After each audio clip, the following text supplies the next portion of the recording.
Ivoiriennes, mes sœurs, Ivoiriens, mes frères, en ce début d'année 2025, je me tiens devant vous pour sacrifier à la tradition qui est de vous adresser mes vœux de nouvel an.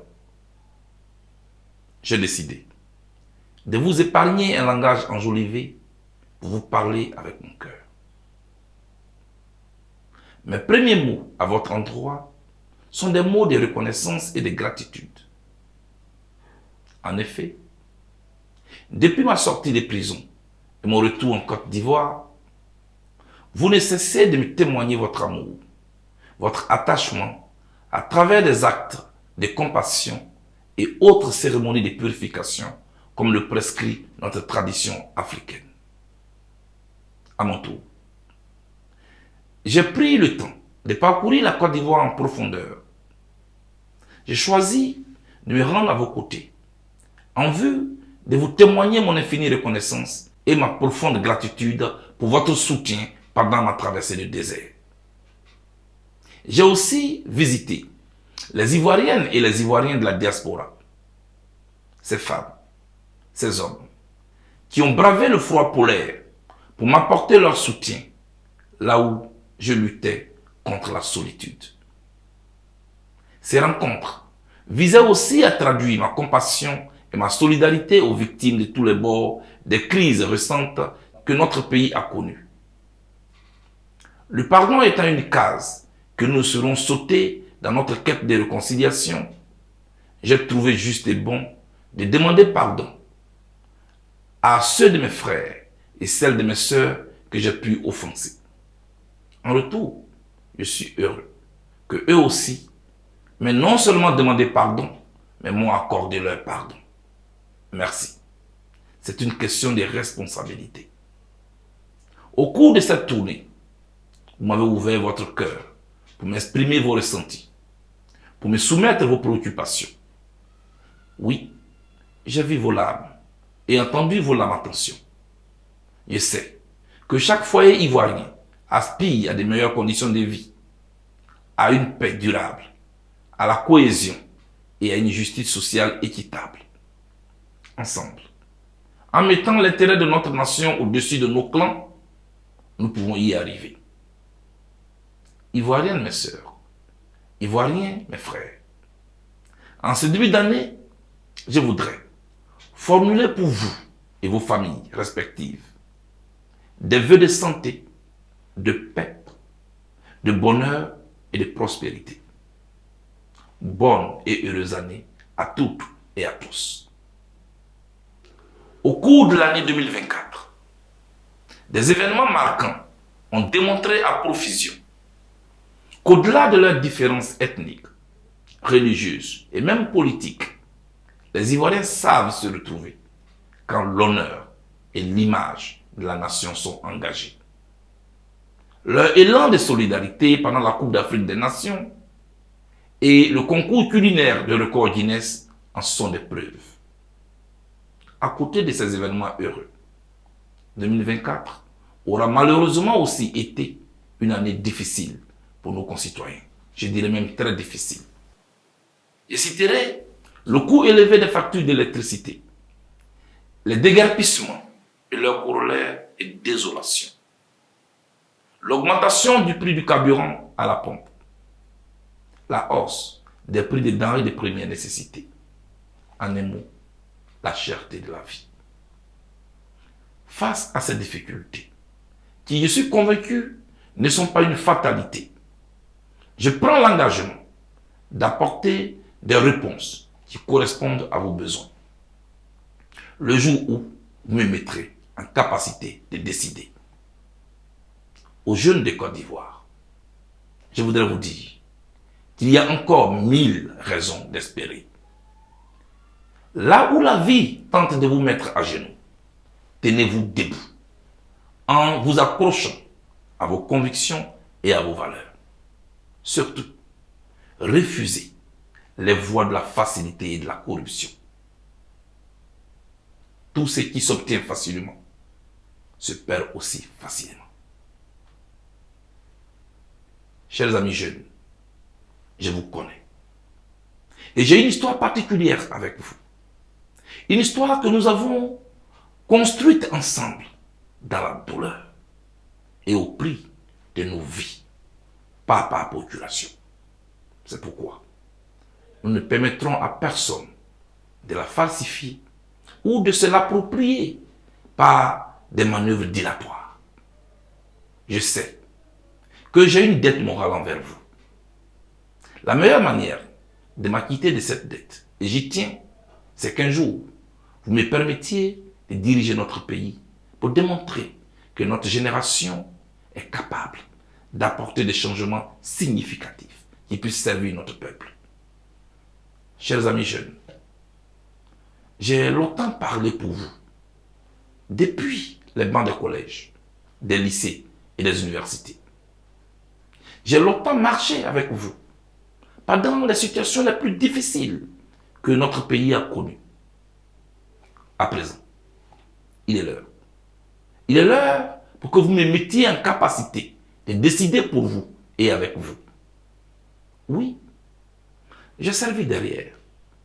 J'ai servi au milieu. Il est maintenant temps. Il est l'heure pour que je puisse servir devant. Oui, je suis l'alternative crédible. Et je le répète encore.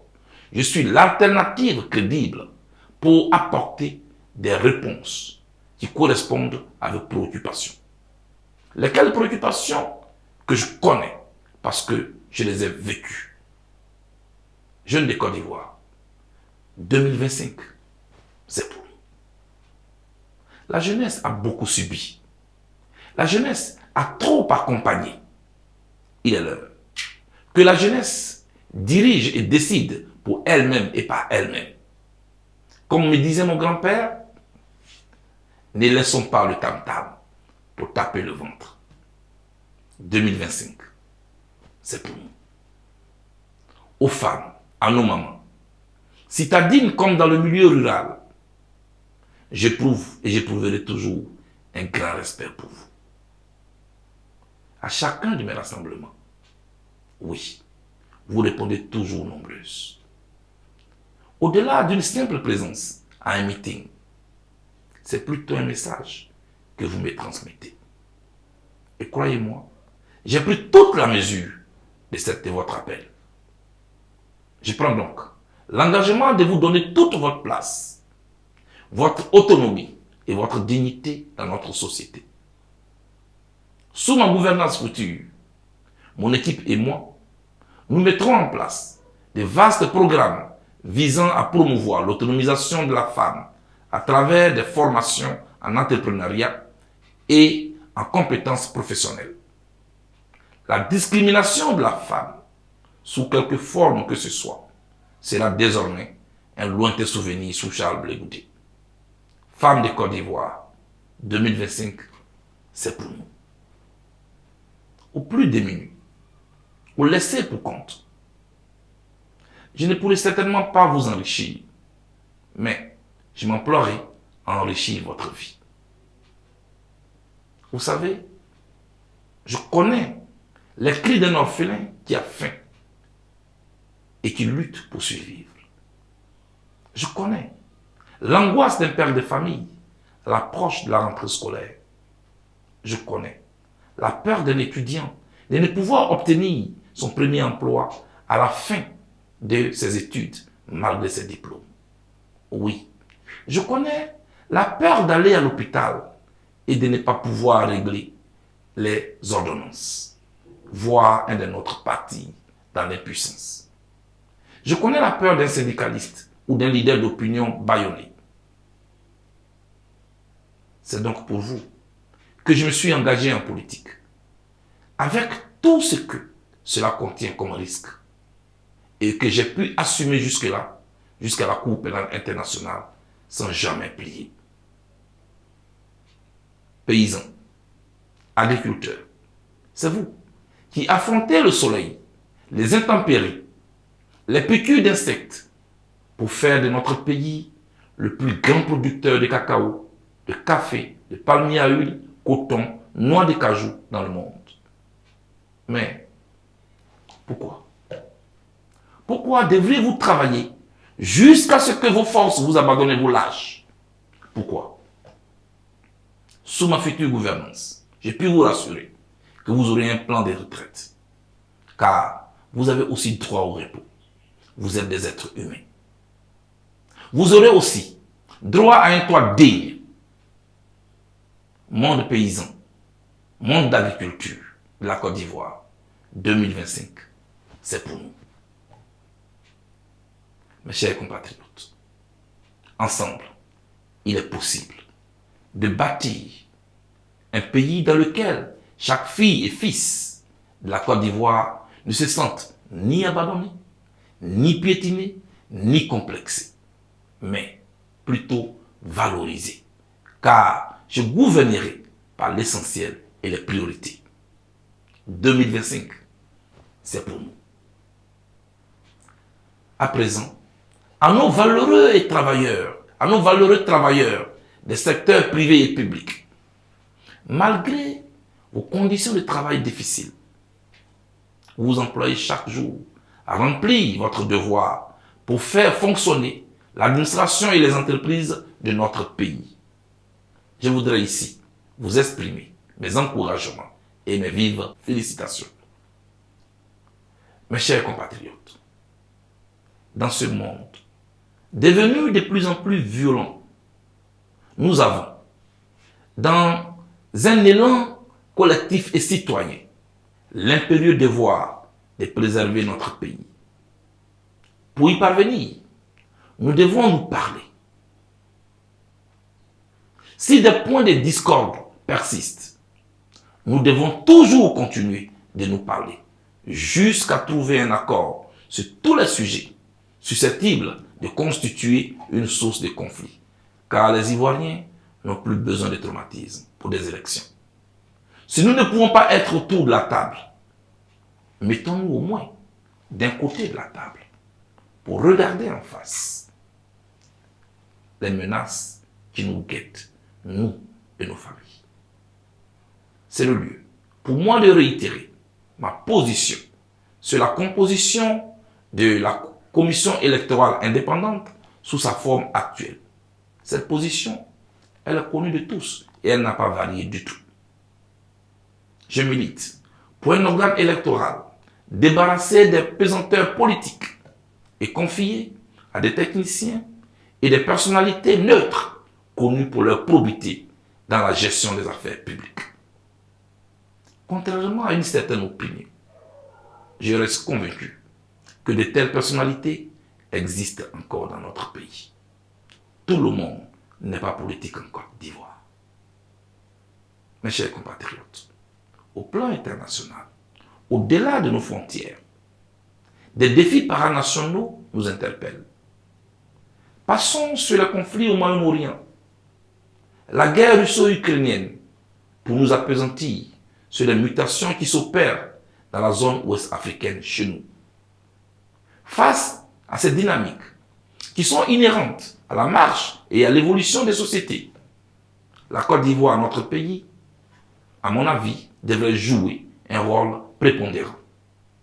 Certes, économique, mais surtout conciliateur, en vue de conserver sa place de leader. Notre diplomatie en a les moyens et la capacité. C'est ainsi que nous parviendrons à bâtir une Afrique unie dans le respect de nos différences, sans compromettre notre idéal commun.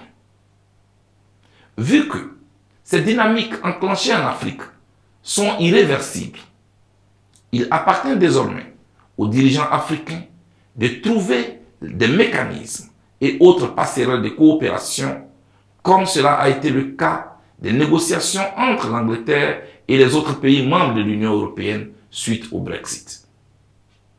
Tout n'est pas que rupture. La voie de la conciliation est encore possible. Car c'est uni que l'Afrique fera entendre sa voix dans le monde. Mes chers compatriotes, tous, nous aspirons à vivre dans une société démocratique qui garantisse notre liberté et nos droits. À ce sujet, au COJEP, notre choix est clair. Nous sommes pour une alternance démocratique dont la seule voie est celle des urnes. Au regard de notre histoire récente, particulièrement douloureuse et traumatisante, j'appelle le gouvernement de Côte d'Ivoire à l'organisation d'un dialogue citoyen avec la classe politique et la société civile. Une telle démarche nous évitera à coup sûr les erreurs du passé. Mon plus grand souhait est qu'à l'issue du scrutin électoral de 2025, contrairement à 2010, 2015, 2020, le vaincu appelle le vainqueur pour le féliciter. Pour y parvenir, les élections de 2025 doivent être transparentes, démocratiques, inclusives pour être apaisées. Notre pays a trop souffert des conséquences de l'exclusion et nous le savons tous. C'est pourquoi j'appelle le président de la République de Côte d'Ivoire à prendre des mesures pour éponger la mer ardoise des crises politiques précédentes. Une loi d'amnistie pourrait être initiée par la majorité de l'Assemblée nationale. Notre histoire récente le recommande, notre quiétude l'exige. À ce niveau, nous étions 4 personnalités à avoir fait l'objet des mandats d'arrêt de la part de la CPI. Le président Laurent Gbagbo, l'ex-première dame Simone Yves Gbagbo, le général Dogbo Blé Bruno et moi-même Charles Blé Goudé. Le président Laurent Gbagbo a été gracié. Ses comptes ont été dégelés. Son parti politique a obtenu un récépissé pour fonctionner. Le général de Goblet a été gracié. L'ex-première dame, Simone Yves Gbagbo, a été amnistié. Son compte dégelé. Son parti politique a obtenu son récépissé. Moi, pas. Jusqu'aujourd'hui, je m'interroge sur ce traitement singulier et particulier. C'est pourquoi je demande que cette injustice soit réparée. Je veux jouir de mes droits parce que je veux participer à la compétition pour un jour prédestiné à l'avenir de la Côte d'Ivoire. Mes chers compatriotes, je ne saurais clôturer mon message sans avoir une pensée positive pour nos forces de l'ordre, nos forces de défense et de sécurité. Oui, ces femmes, ces hommes qui veillent, mettent leur vie en danger pour protéger nos vies. Honneur à nos forces de défense et de sécurité. Courage à vous. Aux responsables et militants du COJEP, c'est toujours un sentiment de fierté chaque fois que je dois m'adresser à vous. Merci pour votre loyauté. Merci pour votre fidélité. Merci de m'avoir attendu pendant toutes ces longues années, sans jamais trébucher. Merci. Merci de démontrer chaque jour que malgré les difficultés, l'on a toujours le choix. À présent, préparons-nous pour l'organisation prochaine de la convention de notre parti, qui assurément va désigner notre candidat au présidentiel de 2025. Préparons-nous. Bonne et heureuse année 2025 à toutes et à tous. Vive l'Afrique, vive la Côte d'Ivoire, vive le COJEP. 2025, c'est pour nous.